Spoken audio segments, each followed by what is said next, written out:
Hey everyone, my name is Matt and I'm going to college in order to be a climate communicator. So this basically means I want to talk to as many different people as I can about how our earth is changing, what we as people are doing to create these problems, and then come up with ideas with people of how they can address the problem and solve them, even if the solutions are really big.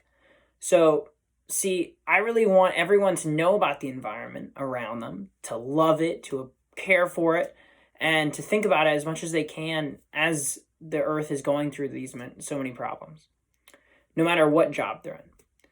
So, this means you too. I'm really happy that you're here with this summer camp with us. And I hope that you can listen into some of the ideas that I have here today to try and help save this earth and planet that we live on. You can find the PowerPoint that I made, and I'm going to be walking through that with you so you can follow right along as I talk through the different slides. But essentially what we're going to be doing is we're going to have 3 different types of climate action that are going on here in the world and in our country that are much bigger. And then there are going to be 3 different types of ways that you can really do this action and really try and participate in addressing this problem. So, thanks for being here. Let's get going. All right, so here's climate action type number 1, okay? This one is called climate mitigation. So, to refresh what we might have talked about in previous lessons, climate change is caused as we put these things called emissions of carbon dioxide up into our atmosphere. So that basically means from burning gas and oil, the emissions are going up into space and they're going to make a blanket around the earth. You can go back to previous lessons if you're a little confused by this. But what the whole point of climate mitigation is to reduce the amount of these emissions that we're putting up into space. So, for example, the one that I give here is about how when we drive our cars, those put emissions up in space. So, a climate mitigation could mean that we're going to drive our cars less. Example for you could be that we're going to talk about later is that you're going to bike to school more often rather than having one of your parents drive you to school. So, climate mitigation is the whole idea of we're going to decrease our emissions. That way, everything is less bad in the future. We don't have as bad of flooding. We don't have as bad of wildfires. In general, everything's less bad. So we're trying to decrease the amount of crisis that we have. That's climate mitigation. That's type number 1. All right, here's type number 2. Okay, this one is called climate adaptation. Okay, so this basically means because we've already put a bunch of emissions up into the atmosphere, it means we're already going to have some of these bad events happening to us. We're going to have more hurricanes. We're going to have maybe lots of big snowfalls that come down and affect us. So this means that we as humans want to be ready for when these bad things happen. That's what climate adaptation is all about. It means we're going to change the way that we act as people, the way we design our cities, as well as other ideas that we can come up with as a globe in order to be ready for when these bad things happen.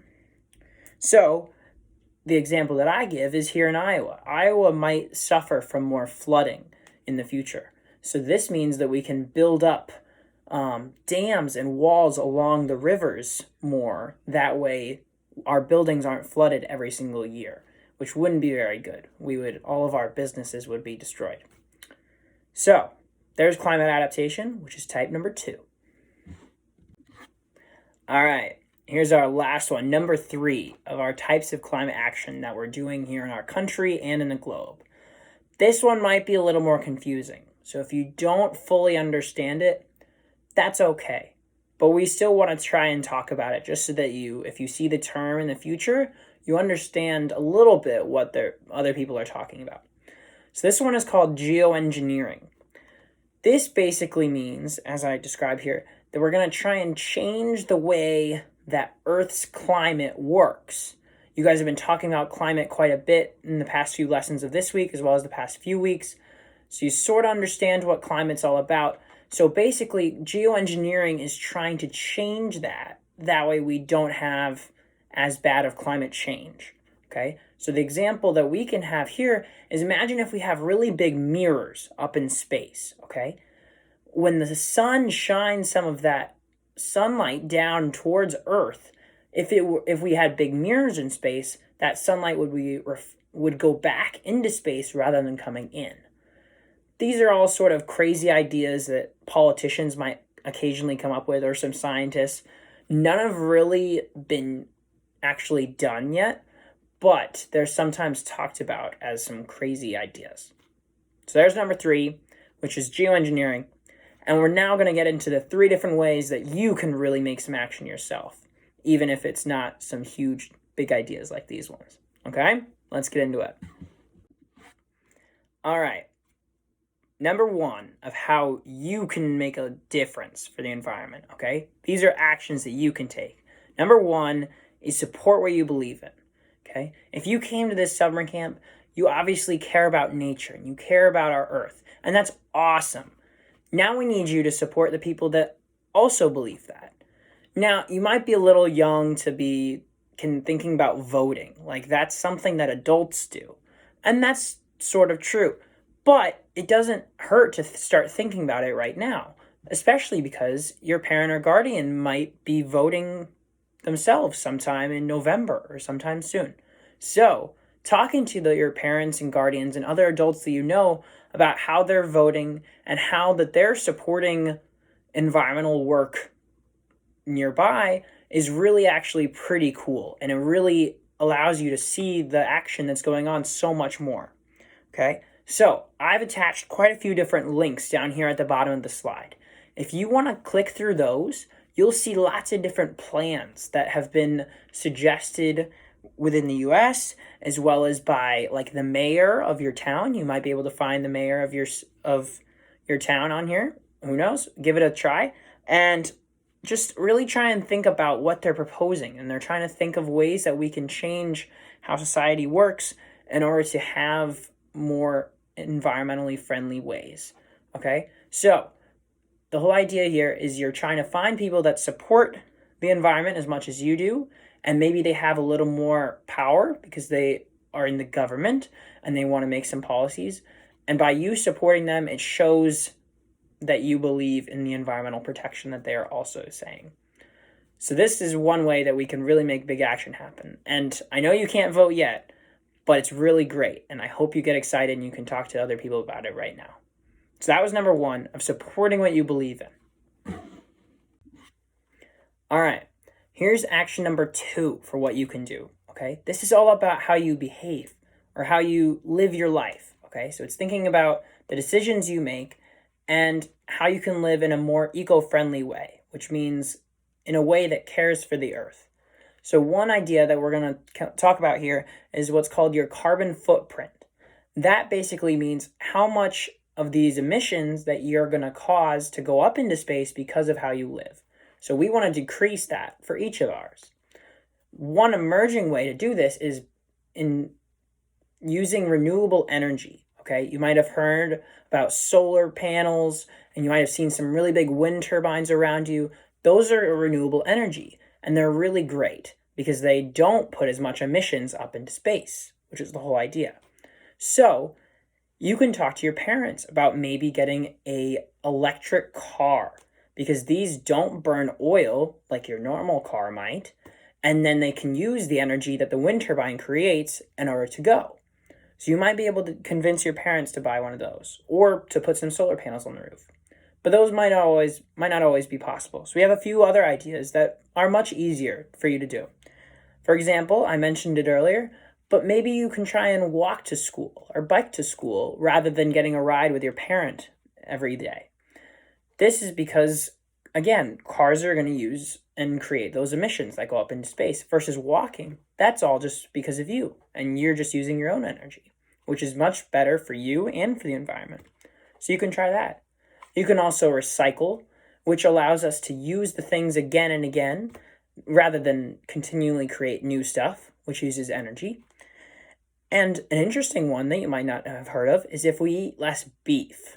This means eating less cheeseburgers, okay? Just because the meat that's in the cheeseburger comes from a cow, right? And cows actually create lots of the emissions that go up in space. So if you eat less cheeseburgers, that's going to be better for the environment, just because less emissions are going to go up into space. Instead, you can eat more plants, or you can eat chicken and other meats like that. But in general, they're going to be better for the environment than cows would be in a very interesting way. Finally, I have a link at the bottom, which is really, really cool website that you can also check out that has lots of other ideas of things that you can do.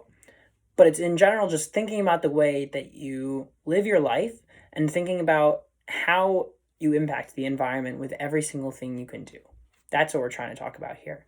So check out that website and think about these ideas and maybe talk to your parent or guardian of whether they have any other ones. Or you do. It's going to be great. All right, let's get to the third one. We're nearly done, but this is all great stuff. Thanks for being with it. Let's keep going. All right. I went a little too early. I forgot I had this slide. So this might be a little tricky of picture for you to understand. And that's why I say at the bottom, if you have a parent or guardian around that's able to help you, maybe they can explain what this picture means. But essentially, the things on the right side over here are what's really going to create a bunch of emissions for you to do. So it's a way for you to decrease your carbon footprint that we were talking about. Versus these ones on the other side are less. So if you can do the ones on the right, those are really good. If you don't quite understand this graphic, that's totally okay. But it was just something that I wanted to put in there for anybody that was interested and was able to understand what it meant. Okay? Now let's get to number 3. Sounds good. All right. Number 3, our last thing of what you can do is talking about it. It's pretty easy, actually, but really just talking about the environment and talking about the things that we want to do to help save it is actually really important. This is just because so often we go through our lives and we are thinking about what we're going to do at recess, or what book we're going to play, or what video game we want to play.